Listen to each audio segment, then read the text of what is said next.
warahmatullahi wabarakatuh. Salam sejahtera untuk kita semua. Pada kesempatan kali ini, kami akan membahas materi akuntansi keuangan daerah yang berjudul Akuntansi Persediaan yang diampu oleh Ibu Tapi Rumondang Sari Siregar, SEMHCZ. Sebelumnya, izinkan kami untuk memperkenalkan diri terlebih dahulu. Kami dari kelompok 6 yang beranggotakan 3 orang yang terdiri dari Ines Bita Nuriski, Nurul Kamariah, dan juga Nurul Khalida Ritonga. Oke, pada video ini kami akan membahas tentang apa sih persediaan itu, kemudian apa saja klasifikasinya, lalu pengakuan persediaan, pengukuran persediaan, beban persediaan, dan juga pengungkapan persediaan. Berikut penjelasannya. Nah, jadi apa sih persediaan itu? Persediaan adalah aset lancar dalam bentuk barang atau perlengkapan yang dimaksudkan untuk mendukung kegiatan operasional pemerintah dan barang-barang yang dimaksudkan untuk dijual dan atau diserahkan dalam rangka pelayanan kepada masyarakat. Ini tercantum dalam PSHP 05 paragraf keempat. Kemudian contoh barang atau perlengkapan yang dimaksudkan untuk mendukung operasional pemerintah adalah ATK, alat tulis kantor. Kemudian barang-barang yang atau dijual ataupun diserahkan kepada masyarakat itu contohnya seperti bibit atau benih tanaman dari Kementerian Pertanian atau benih ikan dari Kementerian Kelautan dan Perikanan. Termasuk juga rumah-rumah yang disiapkan untuk para transmigran. Ada juga contoh lainnya juga seperti kapal-kapal yang diadakan oleh Kementerian Kelautan dan Perikanan dengan maksud untuk diserahkan kepada nelayan. Itu juga termasuk contoh dari persediaan. Kemudian untuk persediaan barang-barang operasional kegiatan. Persediaan ini tidak dapat dilihat dari bentuk barangnya, namun dari nawaitu atau niat awalnya ataupun intentionnya pada saat penyusunan perencanaan kegiatan dan penyusunan RKKR, sehingga untuk barang-barang yang memang direncanakan habis pada satu waktu kegiatan tidak dialokasikan dari belanja barang persediaan dan tidak menjadi persediaan. Nah, contohnya sama-sama seperti ATK. Misalkan dibeli untuk keperluan persediaan selama 3 bulan, kemudian lagi sama-sama ATK tapi dibeli untuk keperluan satu kegiatan yang habis pada saat itu juga. Maka yang satu dibeli melalui belanja barang persediaan, kemudian yang satunya lagi melalui belanja barang non persediaan. Bisa melalui belanja non operasional maupun belanja barang operasional. Tergantung dari output ataupun kegiatannya. Kemudian yang selanjutnya di sini ada klasifikasi. Nah, yang pertama itu ada barang atau perlengkapan yang digunakan dalam rangka kegiatan operasional pemerintah. Nah, ini terdiri dari barang habis pakai seperti alat tulis kantor atau ATK, barang tak habis pakai seperti suku cadang, dan juga barang bekas pakai seperti komponen bekas. Kemudian yang kedua itu ada bahan atau perlengkapan yang akan digunakan dalam proses produksi. Persediaan dalam kelompok ini meliputi bahan yang digunakan dalam proses produksi seperti bahan baku pembuatan alat-alat pertanian dan lain-lain sebagainya. Kemudian yang ketiga itu ada barang dalam proses produksi yang dimaksudkan untuk dijual ataupun diserahkan kepada masyarakat. Ini contohnya seperti yang saya katakan tadi, yaitu alat-alat pertanian setengah jadi ataupun yang masih dalam proses pembuatan. Kemudian yang keempat, yang terakhir itu ada barang yang disimpan untuk dijual ataupun diserahkan kepada masyarakat dalam rangka kegiatan pemerintahan. Contohnya itu seperti yang saya katakan sebelumnya juga tadi, seperti bibit tanaman, bibit ikan, bisa juga kapal-kapal, dan juga seperti rumah-rumah untuk para transmigran. Selanjutnya itu pengakuan persediaan. Nah, pengakuan persediaan diatur oleh PSAP nomor 5 paragraf 13. Di sini disebutkan kapan persediaan diakui dalam laporan keuangan. Nah, di sini ada 2 kondisi yang harus dipenuhi. Yang pertama yaitu persediaan harus memiliki potensi untuk menghasilkan manfaat ekonomi di masa depan bagi pemerintah, dan nilai atau biaya persediaan harus dapat diakui dengan pasti dan wajar. Yang kedua yaitu persediaan diakui pada saat persediaan tersebut secara fisik diterima dan hak kepemilikan atau penguasaan atas persediaan tersebut telah berpindah kepada entitas publik. Nah, pada akhir periode akuntansi persediaan ini dicatat berdasarkan hasil inventarisasi fisik untuk menghitung jumlah persediaan yang sebenarnya ada. Hal ini dilakukan untuk memastikan bahwa nilai persediaan yang tercatat dalam laporan keuangan itu akurat. Dan pengakuan persediaan menurut PSAP tersebut menggunakan basis akrual. Dalam penyusunan laporan realisasi anggaran, pada saat perolehan persediaan, entitas publik hanya mencatatnya sebagai belanja barang. Hal ini karena laporan realisasi anggaran itu fokusnya pada penggunaan anggaran dan mempengaruhi perkiraan estimasi perubahan SAL. Sementara untuk penyusunan laporan operasional, pembelian persediaan akan dicatat sebagai beban persediaan dan pengeluaran kas, karena laporan operasional ini fokusnya pada laba atau rugi. Nah, pada akhir periode perlu dibuat jurnal penyesuaian untuk mengetahui seberapa besar beban persediaan untuk periode yang bersangkutan. Pencatatan persediaan ini bisa dilakukan dengan dua metode. Metode yang pertama yaitu metode perpetual. Metode perpetual ini digunakan untuk jenis persediaan yang sifatnya terus-menerus dan membutuhkan kontrol yang besar seperti obat-obatan. Nah, dengan metode perpetual ini, pencatatan dilakukan setiap ada persediaan yang masuk dan keluar, sehingga nilai atau jumlah persediaan selalu diperbaharui. Yang kedua yaitu metode periodik. Metode periodik ini digunakan untuk persediaan yang penggunaannya sulit diidentifikasi, seperti alat tulis kantor. Nah, dengan metode ini, pencatatannya hanya dilakukan pada saat terjadi penambahan, sehingga tidak memperbarui jumlah persediaan. Jumlah persediaan akhir diketahui dengan melakukan stock opening pada akhir periode. Persediaan dinilai dengan metode FIFO, first in, first out.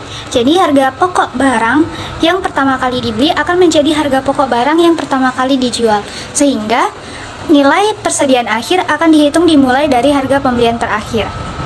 Selanjutnya yaitu pengukuran persediaan.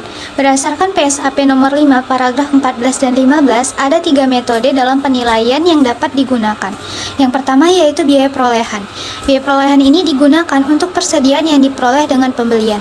Berdasarkan PSAP nomor 5 paragraf 19, biaya perolehan persediaan ini meliputi harga pembelian, biaya pengangkutan, biaya penanganan, dan biaya lainnya yang secara langsung dapat dibebankan pada perolehan persediaan. Potongan harga, rabat, dan lainnya yang serupa mengurangi biaya perolehan. Yang kedua, biaya standar. Biaya standar ini digunakan untuk persediaan yang diproduksi sendiri.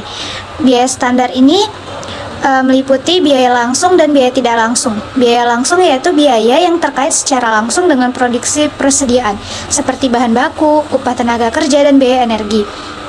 Sedangkan biaya tidak langsung adalah biaya yang tidak terkait secara langsung dengan produksi persediaan, tetapi dialokasikan secara sistematis berdasarkan ukuran-ukuran yang digunakan pada saat penyusunan rencana kerja dan anggaran. Yang ketiga yaitu nilai wajar. Nilai wajar ini digunakan untuk persediaan yang diperoleh dengan cara lain, seperti donasi atau rampasan. Nah, nilai wajar adalah harga yang disepakati oleh pihak-pihak yang berkepentingan dan bersedia melakukan transaksi wajar untuk aset atau penyelesaian kewajiban. Baiklah, selanjutnya yaitu mengenai beban persediaan. Nah, berdasarkan PSAP nomor 5 paragraf 22 sampai 24 dikatakan bahwa beban persediaan dicatat sebesar pemakaian persediaan atau use of goods. Perhitungan beban persediaan dilakukan dalam rangka penyajian laporan operasional. Dalam hal pencatatan persediaan, pemerintah diperbolehkan menggunakan metode perpetual maupun metode periodik. Nah, dalam hal persediaan dicatat secara perpetual, maka pengukuran pemakaian persediaan dihitung berdasarkan catatan jumlah unit yang dipakai dikalikan nilai per unit sesuai metode penilaian yang digunakan. Nah, jika menggunakan metode periodik, maka pengukuran pemakaian persediaan dihitung berdasarkan inventarisasi fisik, yaitu dengan cara saldo awal persediaan ditambah dengan pembelian atau perolehan persediaan, dikurangi dengan saldo akhir persediaan, lalu dikalikan dengan nilai per unit sesuai dengan metode penilaian yang digunakan. Persediaan kertas dengan menggunakan kedua metode pencatatan dan metode penilaian FIFO atau first in, first out.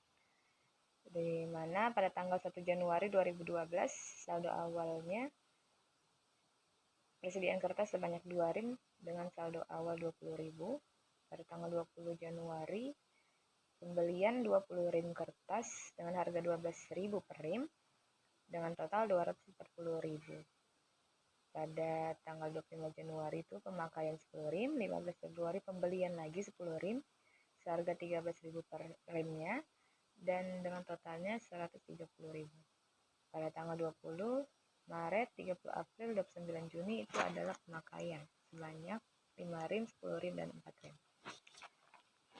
Nah, selanjutnya kita buat jurnal atas transaksi tersebut. Di sini menggunakan metode perpetual. Nah, kita abaikan saja jurnal untuk penyusunan laporan realisasi anggaran karena tidak ada perbedaan jurnal untuk kedua sistem pencatatan. Dan kita hitung pula berapa total beban persediaannya.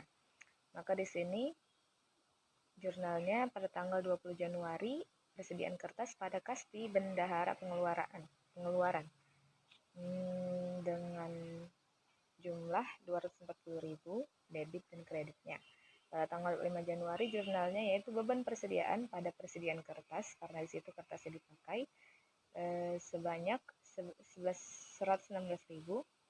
Pada tanggal 15 Februari sini jurnal pembelian kertas yaitu persediaan kertas pada Kasbi Bendahara pengeluaran sebesar 130.000. 20 Maret beban persediaan pada persediaan kertas sebesar 60.000.